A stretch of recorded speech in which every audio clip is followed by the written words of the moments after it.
Sometimes this feels like an ending of a movie. If I'm just dreaming, then I'm hoping I can stay asleep. Know that no matter what, after the closing scene, I'll be the only.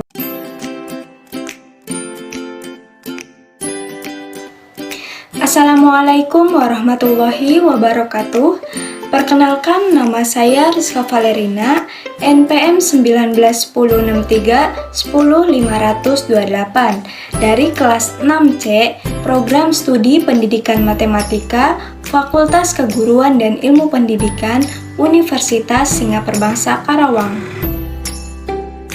Di sini saya akan memaparkan jawaban ujian akhir semester untuk memenuhi salah satu tugas mata kuliah Inovasi Pendidikan tahun ajaran 2021-2022 semester 6 yang diampu oleh Bapak Dr. Dadang Rahman Munandar MPD.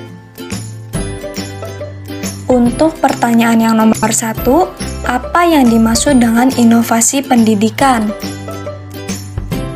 Inovasi pendidikan adalah suatu ide, produk, atau hasil karya baru yang bisa digunakan sebagai pembaharu untuk mencapai tujuan pendidikan atau menyelesaikan permasalahan di dunia pendidikan.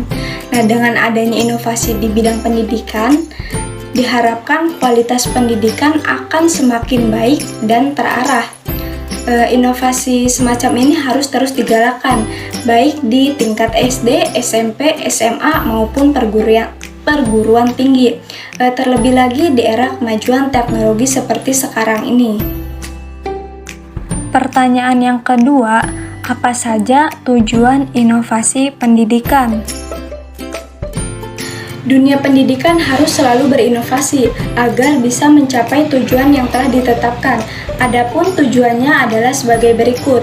Yang pertama, meningkatkan kualitas pendidikan, baik dari sisi sumber daya, sarana, prasarana, struktur, sampai dengan prosedur. Dan yang kedua, menjamin terselenggaranya pendidikan, baik di tingkat sekolah dasar, menengah, dan perguruan tinggi. Kemudian yang ketiga, menyelesaikan masalah pendidikan yang belum juga usai. Dan yang keempat, menyejajarkan kemajuan ilmu pengetahuan dan teknologi pendidikan di Indonesia agar tidak terus tertinggal dari kemajuan global. Pertanyaan yang ketiga, inovasi apa saja yang sudah dilakukan dalam pendidikan? Adapun untuk contoh inovasi dalam bidang pendidikan yang sudah diterapkan, diantaranya yang pertama, pendidikan berbasis kompetensi, yang kedua, flipped classroom atau pembelajaran terbalik, yang ketiga, e-learning, yang keempat, buku teks digital atau digital textbook, yang kelima, kurikulum terbuka, dan yang keenam, pop-up book.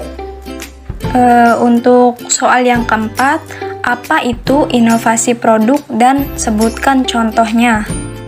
Jawabannya, istilah inovasi produk merupakan upaya yang harus dilakukan oleh pelaku usaha untuk menciptakan, meningkatkan, mengembangkan, dan menyempurnakan produk tersebut.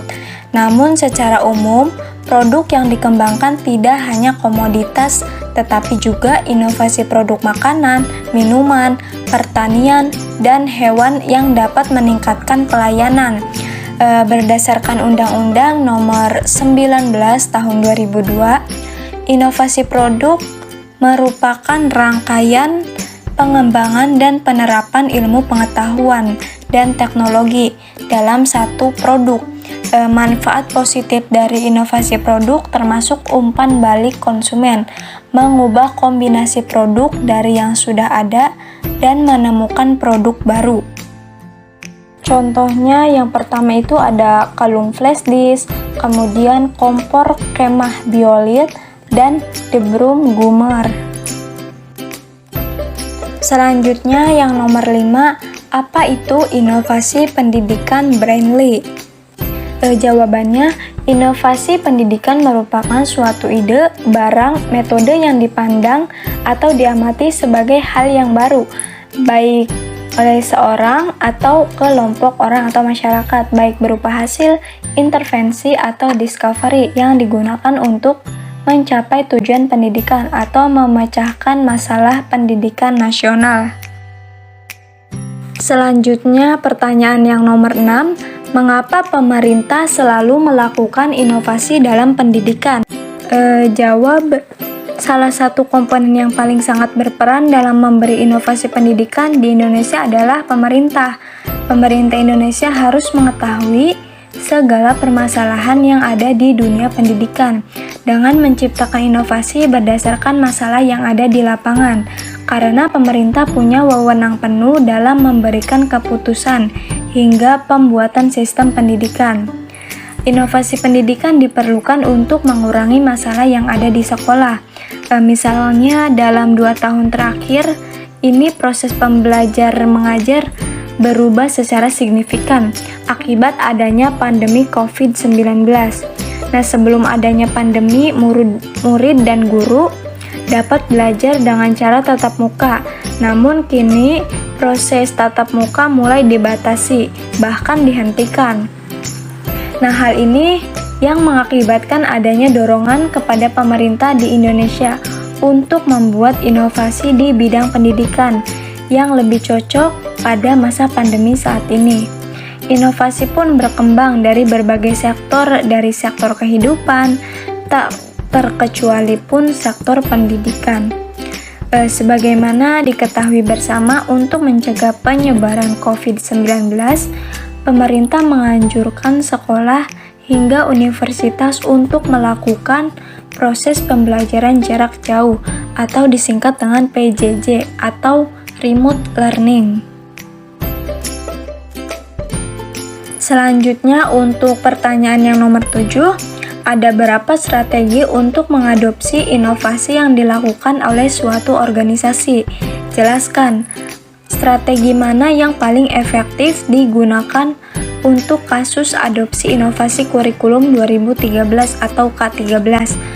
Kemukakan kelemahan dan kelebihan strategi yang Anda pilih.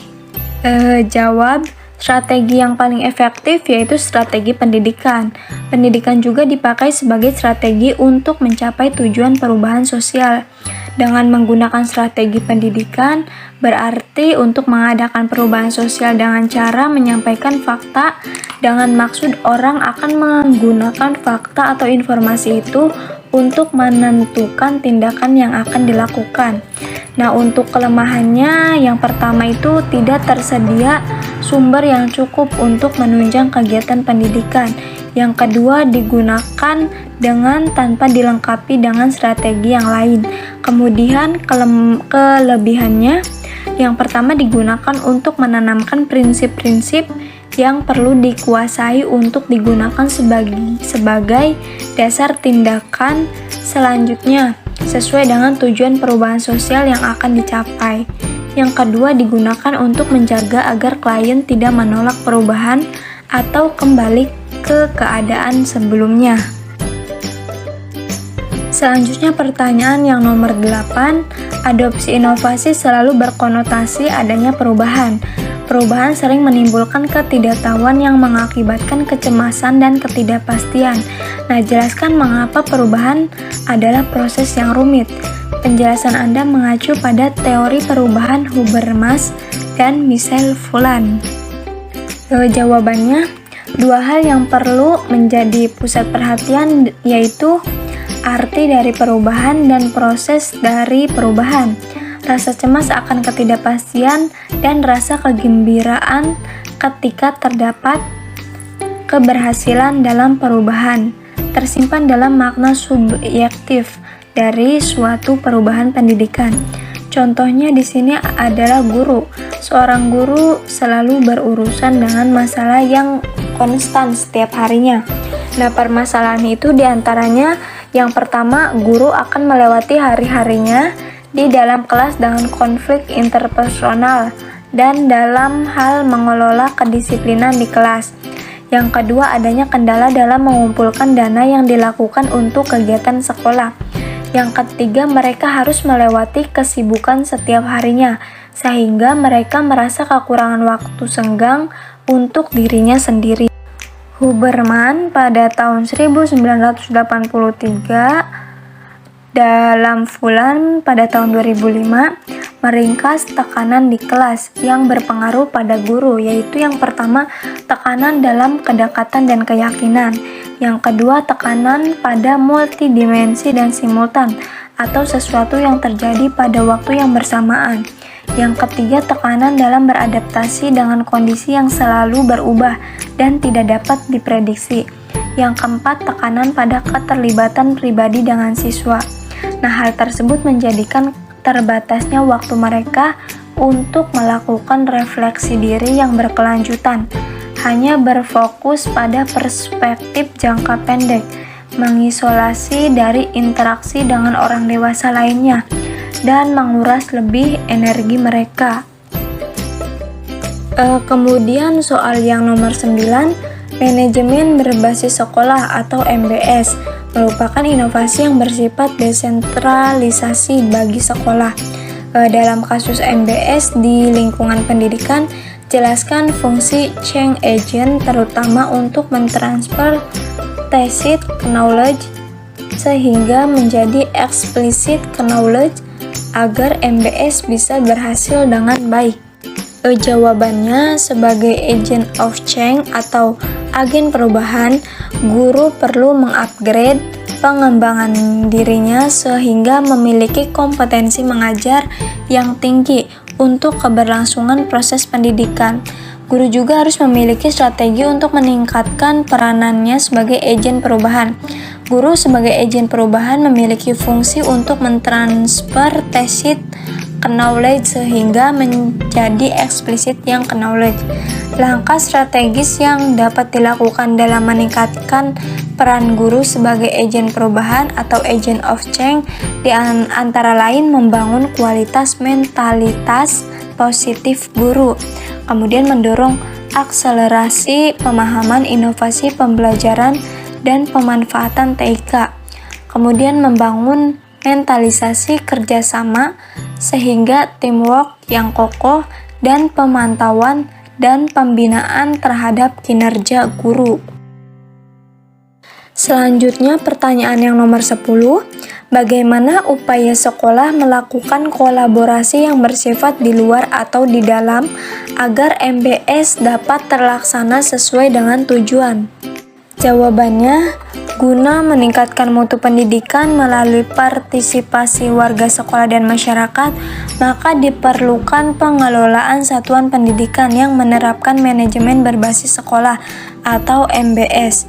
Nah, berdasarkan peraturan pemerintah nomor 57 tahun 2021 tentang Standar Nasional Pendidikan pasal 27 disebutkan bahwa perencanaan, pelaksanaan, dan pengawasan kegiatan pendidikan anak usia dini dan jenjang pendidikan dasar dan menengah menerapkan manajemen berbasis sekolah yang ditunjukkan dengan kemandirian, kemitraan, partisipasi, keterbukaan, dan akuntabilitas. Akhir-akhir ini semakin masif penerapan inovasi digital dalam kehidupan sehari-hari. Seperti yang pertama blockchain, yang kedua kriptografi atau cryptocurrency, yang ketiga non-fungible token atau NFT, yang keempat metaverse. Yang A, jelaskan dengan singkat pengertian, tujuan, kegunaan, atau fungsinya. Yang B, tulis contoh penerapannya dalam kehidupan sehari-hari. Jawabannya untuk yang blockchain adalah sebuah rangkaian catatan data yang dikelola oleh sebuah sistem komputer. Di dalamnya tidak dimiliki oleh entitas apapun. Tujuannya itu untuk menyimpan jejak informasi dan juga transaksi. Selain itu, sistem yang ada di dalamnya juga sudah terbukti aman dan transparan. Sebab ketika ada sebuah transaksi yang sedang berlangsung, public access bisa dilihat oleh seluruh pihak tanpa perlu login. Kemudian kegunaannya, yang pertama, sistem lebih transparan. Teknologi blockchain cukup efektif untuk menyimpan jejak informasi dan juga transaksi. Kemudian yang nomor 2, proteksi data lebih baik. Yang ketiga, meningkatkan keamanan dan privasi. Selanjutnya kriptografi. Pengertiannya itu merupakan ilmu yang mempelajari tentang persandian. Nah, sementara surensi itu berarti nilai mata uang. Maka kriptosurensi adalah mata uang digital yang dibuat menggunakan konsep kriptografi. Nah, tujuannya itu yang pertama kerahasiaan, yang kedua non-repudiasi, yang ketiga autentikasi, yang keempat integritas data. Nah, kegunaannya dapat dimanfaatkan untuk menjawab pertanyaan terkait dengan keamanan informasi berupa kerahasiaan, kebutuhan data, nirpenyangkalan, serta autentikasi.